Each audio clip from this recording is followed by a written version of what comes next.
episode 10, The Fixed Point. It's your boy Icon back with a little DC TV and some Legends of Mañana. So, in this particular episode, we have reached the fixed point in time. A time, a point, a situation that is so pivotal to history that it cannot be changed, and no time travel is allowed to go anywhere near it, such as like the birth of Christ. Like that's an event that can never be seen by human eyes. So of course the legends are going to try to fix it. And like I said in the last episode, the whole purpose of why they're trying to prevent World War I to stop the Archduke from being assassinated is because if they stop a fixed point, if they can change a fixed point, if they can prevent a fixed pivotal moment in time, it's going to bring Evil Gideon and the robot legends to that point to try to fix the timeline. And then that's when the current legends can ambush them and take back the Wave Rider. And that's exactly what Gideon said, which is why she came up with the plan to begin with. So I was right. I'll take a victory lap for that one. And this was a fun episode. I enjoyed this episode because in this episode, when they reached the fixed point in time, when they reached the assassination of the Archduke, right before Sarah was just gonna, like, the three people that were supposed to try to kill him, right before Sarah basically poisoned all of their drinks because she could have just prevented all this from the beginning, this gentleman showed up and then he told them, he was like, come with me. He brings them into this magic mirror, which brings them into a bar. And the bar is basically the stopping point. It's basically like the pub, if you will.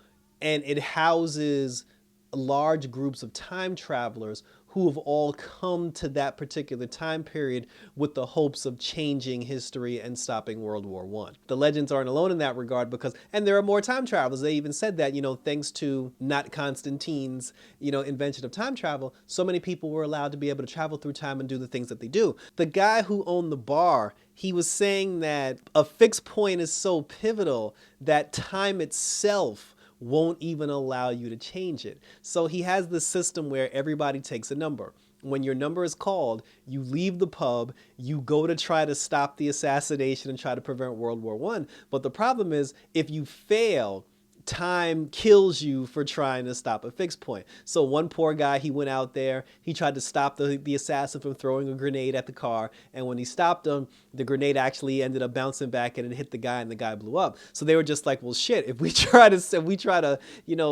change this fixed point, like, we could die as a result of it. So naturally, seeing as how Sarah has the superpower to where she can't die, they let Sarah draw the number and Sarah went out first. So when Sarah goes out, she sees the first person. And then when she sees the first person, she goes running. Well, before all that happened, something weird came over her that once she got outside, she basically just like kind of froze up and just felt awkward. She looked very discombobulated, like she didn't know what she was doing. She didn't know what the plan was. And it was almost like the moment she stepped out of the bar, she completely just lost her train of thought. But then when she saw the assassination about to take place, she was just like, screw it, I'm just going to wing it. She ran over to try to stop the assassination. And when she ran to try to stop the assassination, a ladder came out of nowhere and busted her right in the face. And that shit was funny. So when she went back to the bar, so she failed. When she went back to the bar, everybody was making fun of her. There were the three dudes specifically that were making fun of her. They knew who the legends were. They were just like, yo, you're the old geezers that keep fucking up the timeline. And then like they call them like the failures of tomorrow. And I was just like, that's nice. Like, that was a good one. And they were basically saying with them on the case, like, the timeline is as sure as protected. At this point, when the legends realized that you could basically die if you fail at stopping the assassination, none of the legends wanted to do it. They basically let Sarah do it because she was the only one that couldn't be killed.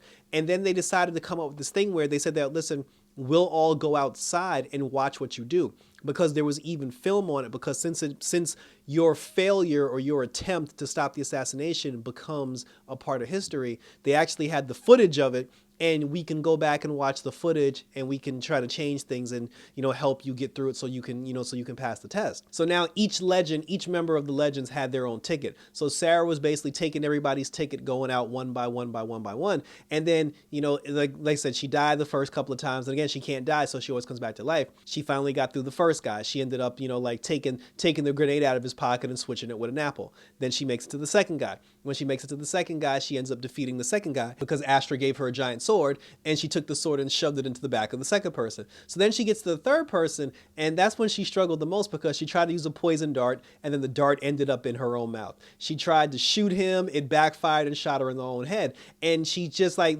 that was the one part, like the last assassin was the one person that she couldn't do. Every single time she tried to stop him, something kept happening. The bar itself, originally they were making fun of the legends and making fun of Sarah for failing over and over and over again. But as Sarah kept getting closer and closer, because the guy that runs the bar, he said that nobody's ever made it to the third assassin. So when Sarah finally made it to the third assassin, the bar was kind of like getting on her side, and they were like, yo, she could actually do it. So they would, it went from, the losers of tomorrow to take a chance on Sarah Lance, but when Sarah had failed for the final time, she comes back into the bar, and then now they're trying to regroup and come up with a plan. The entire team was basically like broken up at one point, doing their own thing. Astra and Behrad, they're kind of a couple now, so they were off chilling. Ava was with not Constantine, and they were trying to come up with a plan to save, the man that he loved. Spooner and Zari, for some reason, have never had a one-on-one conversation before, and I thought that to be very strange, because I feel like the two of them have talked before, but I guess not to this extent because they were always so busy doing other things.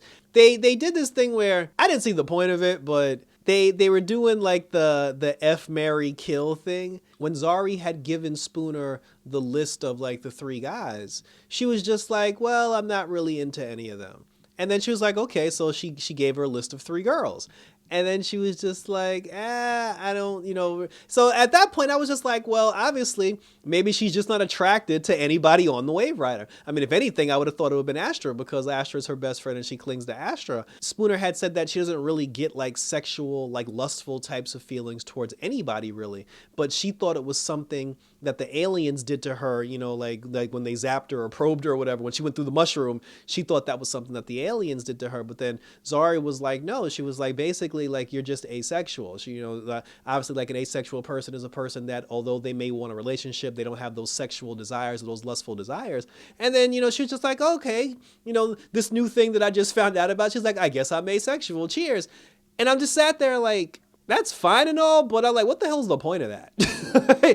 I feel like the writers, they were just like, well, Spooner's the only character that we don't have a love interest for, so let's just make her asexual so we don't got to worry about writing a love story for her. Or her being asexual is probably going to save the day in the season finale.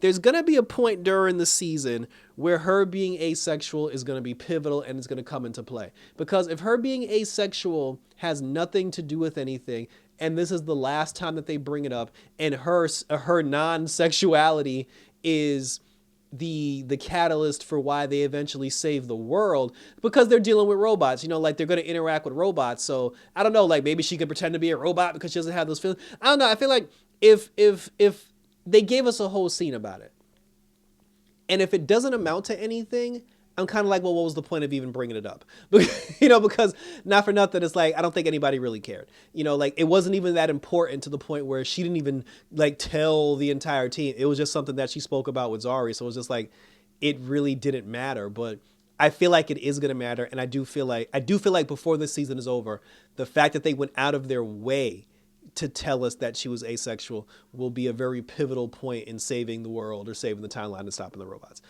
Gideon was kind of freaking out because when they originally told Gideon that, the fixed point, like time is actually killing people, Gideon was freaking out because she was like, first of all, she was like, I didn't even know there was a bar like at the fixed point. So she's like, time shouldn't kill people. She was kind of like losing a little bit. While Zari and Spooner were at the bar, Spooner had pointed out a guy in a top hat. And then she was like, well, what about you, Zari? She was like, what's your type, besides like, demon wizards like John Constantine? And she was like, what about that guy with the top hat? Then when Zari looked over, she didn't see anybody. And then that's when, like Spooner's like alien mojo kicked in. And then they went back to the legend. They said, listen, we saw somebody that was at the bar and then the person disappeared. It was like some magical man just popped up out of nowhere. And then even Gary was like, yeah, he was like, while Sarah was off doing her thing, he was like, I swear I saw that guy, I saw like a guy in a top hat too. So they went back to the footage. They slowed down the footage and like paused the frame for a second. And then they saw a guy in a top hat that popped up every single time Sarah was about to kill one of the assassins.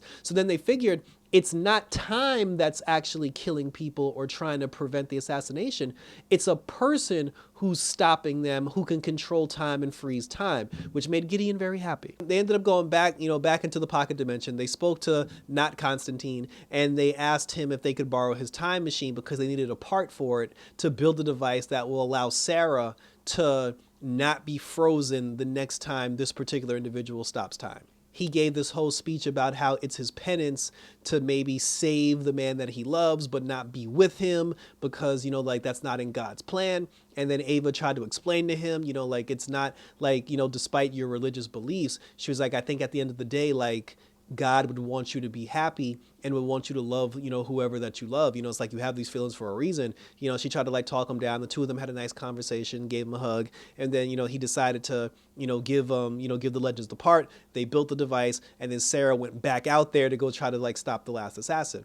Before she went out, the people that were making fun of her, because they ran out of tickets, the people that were making fun of her gave them some comms, gave them more tickets because they went from making fun of them to actually being on their side. So everybody was cheering for Sarah, and they wanted Sarah to go off and and succeed and do this. So Sarah goes out, she uses the time device to shield her from from time stopping, and then she beats up the assassin. She knocks the gun out of the assassin's hand, and then as soon as she knocks the gun out of his hand, that's when time freezes. So then when the gentleman who was the one stopping time to begin with, when he turns around and notices that Sarah isn't frozen, you look at him and it's freaking Eobard Thawne, like the original, like the actual Eobard Thawne. And when I say Eobard Thawne, I'm not talking about Harrison Wells because the Eobard Thawne stole Harrison Wells's face in in season 1 of The Flash.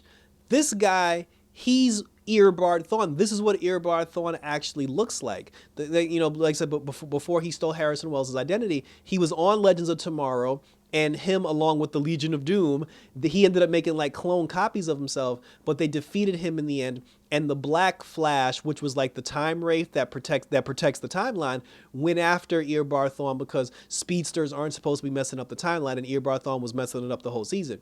So what he said was, when him and Sarah actually had a conversation, he told Sarah that after the Black Flash captured him, they rehabilitated him, they went into his mind, they basically convinced him that time shouldn't be messed with and time shouldn't be changed. And his penance, or his prison, mind you, they basically took him, they stripped him of his speed, and they put him in a fixed point in time. And his job is to protect the fixed point in time. That's his job. That's his penance for all the wrong that he did. So he said that he's here to make sure that World War I doesn't get disrupted, because I know there's a whole bunch of people sitting in that bar that's trying to change it. I don't know why he has to kill them, but but that's what he decided to do. And he said for him, it's Groundhog Day. He wakes up every single day on this date, and he has, and his job is basically to protect that day's time, whatever time happens in that particular day. Sarah then told him about the whole plan with the Legends, about how they don't want to stop World War I. They just want to draw evil Gideon to them so they can steal back the Wave Rider. And then that's when Eobard Thawne had said to her, he was like, well, what I can do for you is I can stop time maybe for about 40 minutes. And then he said that'll give you a chance to stop the assassination. And then once you stop the assassination, that'll bring your Wave Rider here. But then after 40 minutes, I got to put history back on track. So if you don't stop Gideon within that 40-minute time period, then there's really nothing I can do for you, and you asked out. So, but then he told her, he said that if you go past the 40-minute mark, then I have to do my job and I have to kill you. But then he said, but he said, if you pass the 40-minute mark and I come to kill you and you kill me, you have to take my place as the protector of this timeline. And then Sarah agreed. And then why would Sarah not agree? Of course Sarah agreed, because Sarah can't die. So even if she goes over the 40-minute mark, Eobard Thawne can't kill her. So I was like, so for Sarah, it was a win-win type situation. So she agreed. And then after that, she went back into he did the time watch thing, and he was like, girl, you got 40 minutes. She stops the assassination. The assassination was prevented. The guy drove off. Once the World War didn't happen, right on cue, here came evil Gideon, and here come the robot Legends. The current Legends met them outside. They all came outside, and they were like, all right, everybody, once that plane lands, we taking back the ship, and this time we only got 40 minutes to do this, and we don't get a do-over. And that's how the episode ended. And this was very exciting. Like this, I want to see the showdown now. Like I want to see this showdown between, you know, Robot Legends and Current Legends, because it was a fun episode watching Sarah, you know, like try to stop a fix point. But like I said, now we're getting to the nitty gritty. We're getting, like, this is episode 10, you know, so we're getting to the, you know, to the meat and or potatoes of it all. And I said, and I want to see their reactions, like when they see like the versions of themselves and how they came about and everything, like the jokes and everything that comes on regarding Spooner's asexuality. I honestly feel like that's going to come into play at some point. Otherwise, they would have made such a big deal out of it for no reason. So that was it. And thank you for tuning in. So share your thoughts below. Like, let me know what you thought about this particular episode. Are you happy to see the OG Thawne back? The OG Earbar Thawne back, who I thought was done with the Arrowverse because we kept going to Harrison Wells, but we still found a place for him, you know, like on Legends of Tomorrow. Share your thoughts, your questions, comments, and or concerns, and we'll talk about it. Hit me up on Twitter and Instagram. Check out my other videos because we got Batwoman up on the channel. You know, we got Superman and Lois. We also got Naomi, and we got that Peacemaker to end off the week. So thanks for tuning in, guys. So until next time, be careful with those fixed points. And until then, I'm out this...